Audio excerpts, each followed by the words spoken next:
ठाणम आगम के दूसरे स्थान का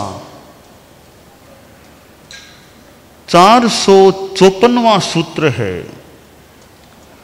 दोसु कप्पेसु कप्पिठियाओ पन्नत्ताओ तंजहा सोहम्ये चेव ईशाने चेव। दो कल्पों में कल्पस्त्रियां देवियां होती हैं, स्वधर्म में ईशान में। ठाणं का यह दूसरा स्थान कह दें, अध्ययन कह दें, इसमें दो दो की संख्या की बातें बताई जा रही हैं। 454वें सूत्र में बताया गया है कि ये जो 12 देवलोक हैं देवगति में, 12 में से जो प्रथम 2 कल्प यानी देवलोक हैं, उनमें स्त्रियां होती हैं। 2 के बाद तीसरे से फिर स्त्री यानी देवी नहीं होती। तो इन कल्पों में 2 में देवियां होती हैं, उसके बाद नहीं। वे 2 हैं प्रथम 2 कल्प, यानी पहला और दूसरा। पहला है स्वधर्म कल्प, दूसरा है ईशान कल्प। यहां तक देवियों का जगत भी है देवलोकों में, और उसके बाद केवल पुरुष ही पुरुष उत्पन्न होते हैं। पुरुष ही यानी देवता ही वहां देव रूप में पैदा होते हैं। 4 गतियों में देव गति रिद्धि समृद्धि की दृष्टि से, वैभव की दृष्टि से एक सर्वाधिक महत्वपूर्ण मानी जा सकती है। नारक तो ऐसे ही कष्टयुक्त जीवन जीने वाले होते हैं। त्रियंश गति भी बहुत साधारण होती है कुल मिलाकर के। मनुष्य गति वैसे अच्छी गति है जहां से मोक्ष की प्राप्ति की जा सकती है। देवगति वैसे वैभव की दृष्टि से, भौतिकता की दृष्टि से तो चारों गतियों में सर्वाधिक सर्वोत्तम प्रतीत हो रही है। परंतु साधना की दृष्टि से देखा जाए तो मनुष्य गति सर्वोत्तम है। 84 लाख जीव योनियां बताई गई हैं। उनमें श्रेष्ठ योनि कौन सी, या 4 गतियों में श्रेष्ठ कौन सी?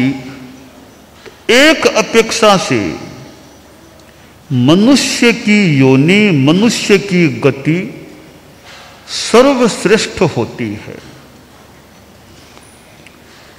अब प्रश्न है कि मनुष्य को सर्वश्रेष्ठ किस आधार पर कहा जाए? इसका कारण यह है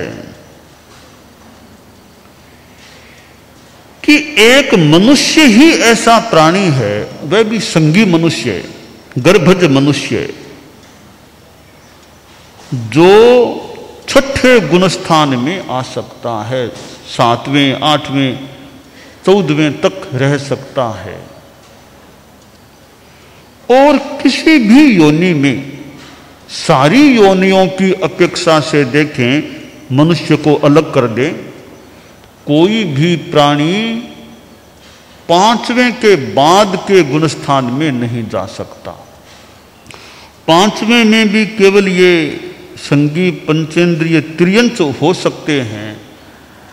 बाकी तो नारक जीव और देव तो 4थे गुणस्थान को भी पार नहीं कर सकते।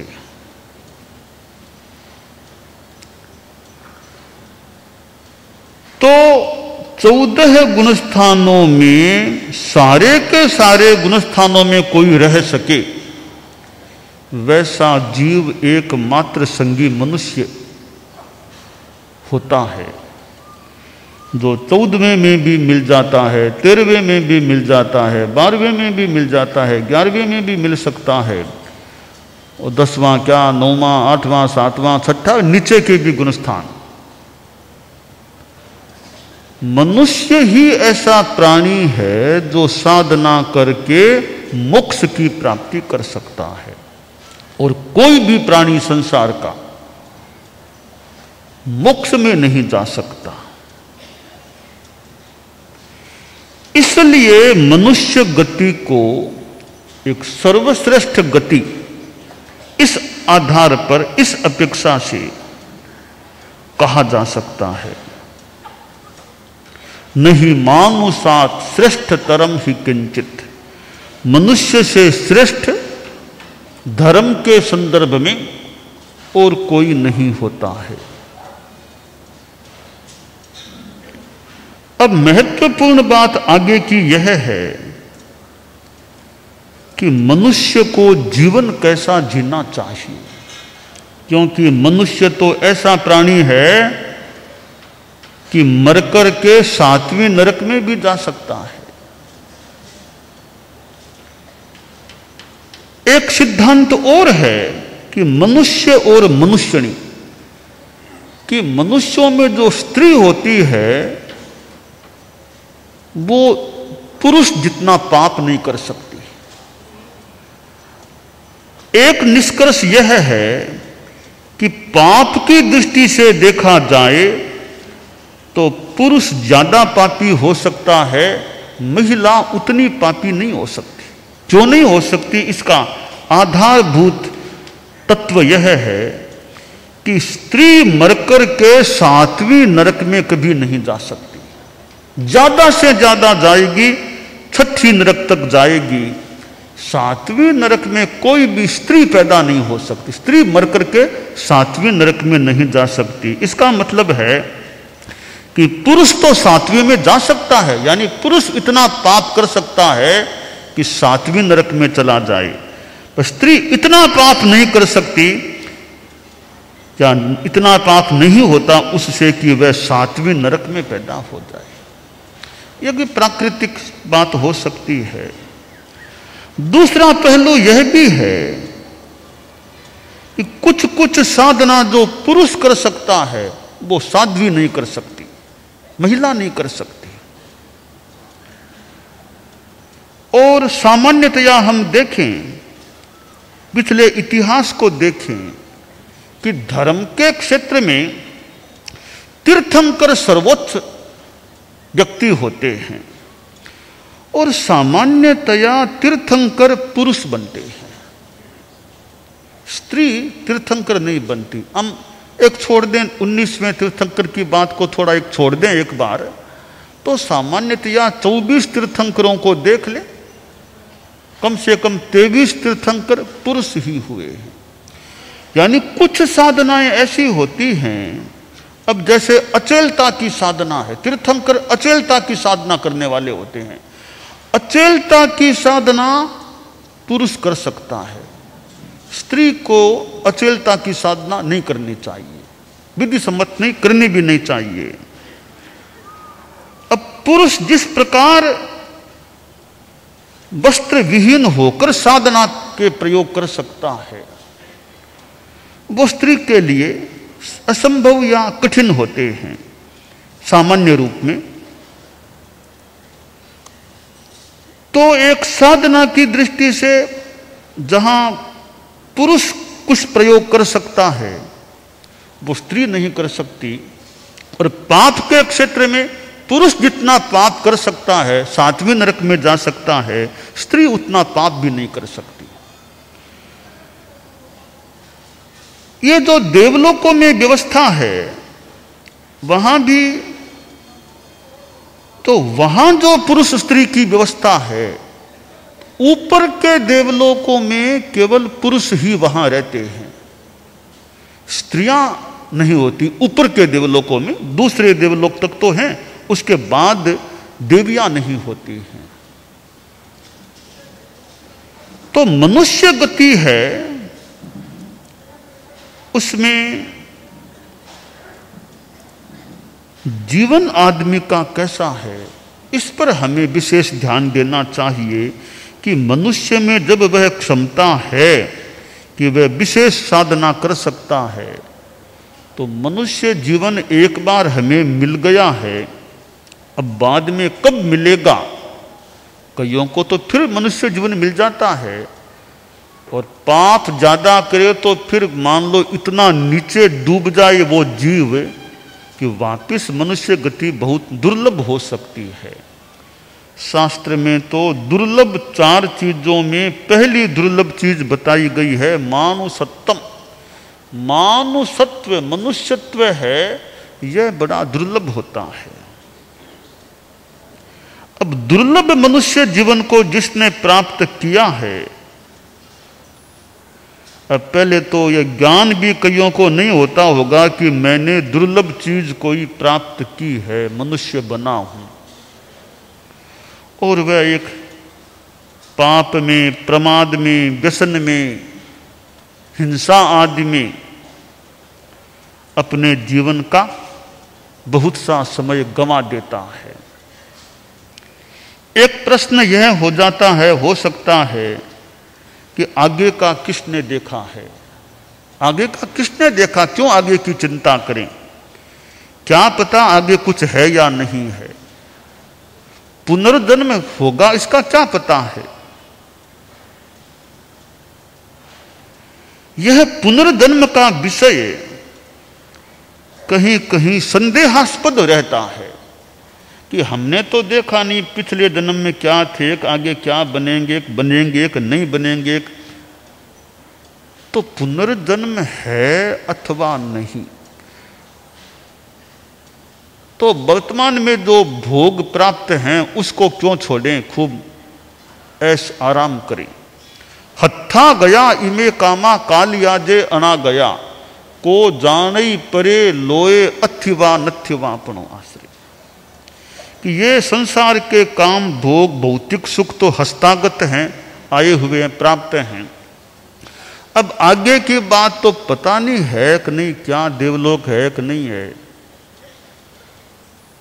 तो ये निश्चित नहीं है आगे परलोक है या नहीं। परलोक है या नहीं यह संदेह है, तो एक संस्कृत के श्लोक में सुंदर मार्गदर्शन दिया गया है। संदिग्धेपि परे लोके त्याज्यमेवा शुभम बुधई, यदि नास्ति ततः किं स्यात् अस्ति चेन् नास्तिको हतः। कि परलोक के विषय में संदेह होने पर भी आदमी को अशुभ काम, गलत काम, खराब काम छोड़ देने चाहिए, और कार्य में शुभम जनी, अच्छे काम आदमी को करने चाहिए। क्यों? क्योंकि अगर परलोक नहीं भी है, तुमने बढ़िया काम किए, क्या घाटा, अच्छी बात है, बढ़िया काम करके तुम जा रहे हो या जीवन छोड़ रहे हो। अगर परलोक है, तुमने खराब काम नहीं किए, बढ़िया काम किए, तो आशा करो आगे अच्छी गति मिल सकेगी। तो परलोक है तो ठीक, नहीं है तो ठीक, आदमी को जीवन अच्छा जीना चाहिए, जीवन गुण संपन्न जीना चाहिए। अब गुण संपन्न जीवन की दृष्टि से हम विचार करें तो आदमी में ईमानदारी होनी चाहिए, नैतिकता होनी चाहिए, मनुष्य को धोखा नहीं करना चाहिए, ठगी नहीं करनी चाहिए, झूठ कपट से जितना संभव हो सके बचना चाहिए। जीवन में ईमानदारी का भाव रहेगा तो कुछ अंशों में हमारी आत्मा निर्मल रह सकेगी। दूसरी बात है, आदमी के जीवन में अहिंसा की भावना रहनी चाहिए। अहिंसा परमो धम्मो, अहिंसा परम धर्म है। ये मेरे द्वारा बिना मतलब किसी को कष्ट न पड़े, मेरे द्वारा बेकार प्राणियों की हिंसा न हो जाए। एक चिंटी भी बेकार क्यों मरे मेरे पांव से।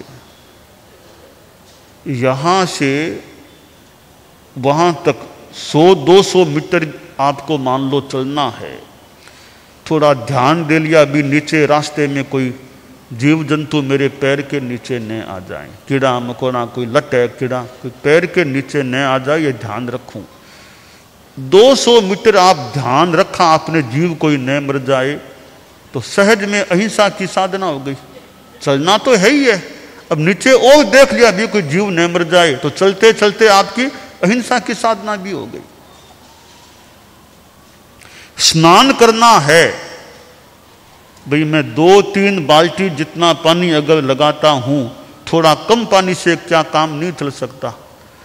2-3 बाल्टी क्यों, 1 बाल्टी से ज्यादा पानी काम नहीं लूंगा आज, तो अपकाय के जीवों की हिंसा से भी बचाव हो गया। आपने त्याग ले लिया भी, लहसुन प्याज गाजर शकरकंद जैसी जमीकंद वस्तुओं को नहीं खाऊंगा, त्याग है, तो जीवन तो चलता है। बिना लहसुन प्याज के भी जीवन तो चल सकता है, तो जीवन चल सकता है। तो लहसुन प्याज शकरकंद गाजर जो अनंत कायिक चीजें हैं, उतनी हिंसा क्यों करूं, हिंसा का अल्पीकरण तो करूं। तो आप हमारा जीवन भी चलता है, उन अनंत कायिक जीवों की जो हिंसा का है भक्षण, उससे भी हमारा बचाव हो गया, अहिंसा की साधना हो गई।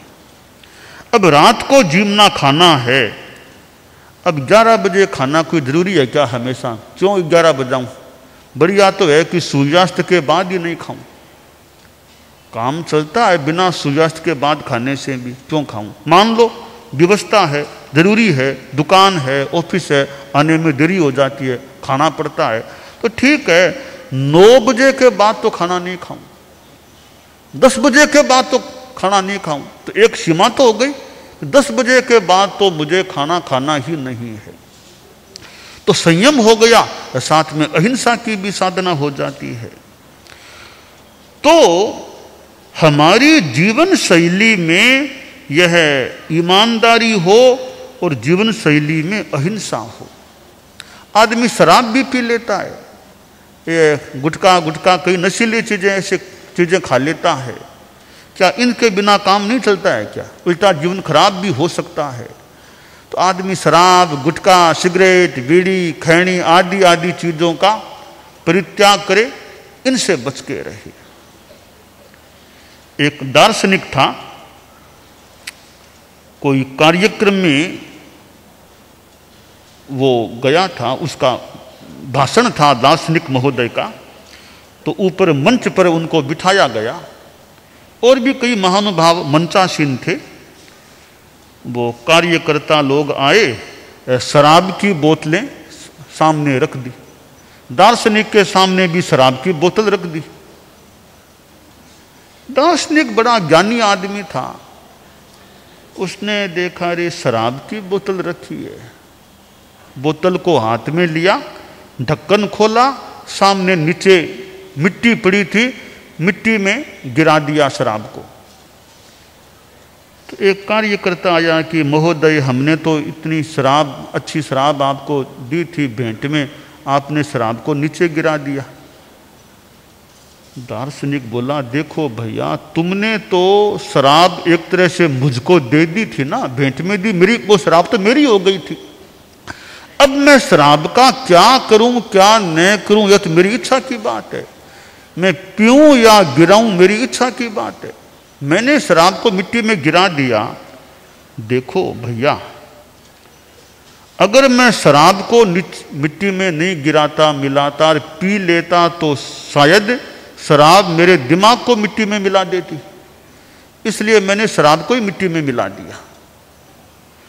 तो आदमी नशा मुक्त जीवन रखे कि जो चीजें जीवन के लिए काम की नहीं है, आवश्यक नहीं है, फालतू वो आकर्षण है, आसक्ति है, उस आसक्ति को छोड़े। ठीक है आदमी रोटी खाए, ठीक है खानी होती है, फुल्का खाए, दूध पिए, ये तो जीवन के लिए मान लें, पर शराब क्यों पिए, गुटखा क्यों खाए, बीड़ी सिगरेट क्यों पिए, खैनी क्यों खाए।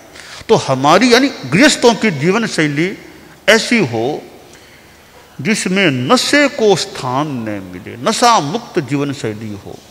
तो ईमानदारी युक्त जीवन शैली और अहिंसा प्रधान जीवन शैली और नशा मुक्त जीवन शैली हो, ऐसी जीवन शैली है। साथ में फिर और धर्म की आराधना, तपस्या, त्याग, सामायिक आदि आदि की साधना है, ऐसा अच्छा जीवन है तो मानना चाहिए मानव जीवन का हमने सदुपयोग किया है, अच्छा जीवन जिया है।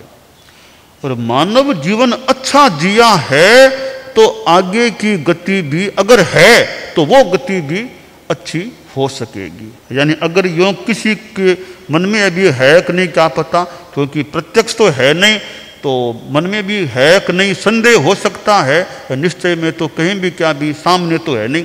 तो अगर वो है तो आगे की गति भी अच्छी होगी, ये मान करके चलें। पाप करेंगे, हिंसा, बेईमानी, दुराचार, अत्याचार, तो मरने के बाद भी परलोक है तो दुर्गति भी हो सकती है।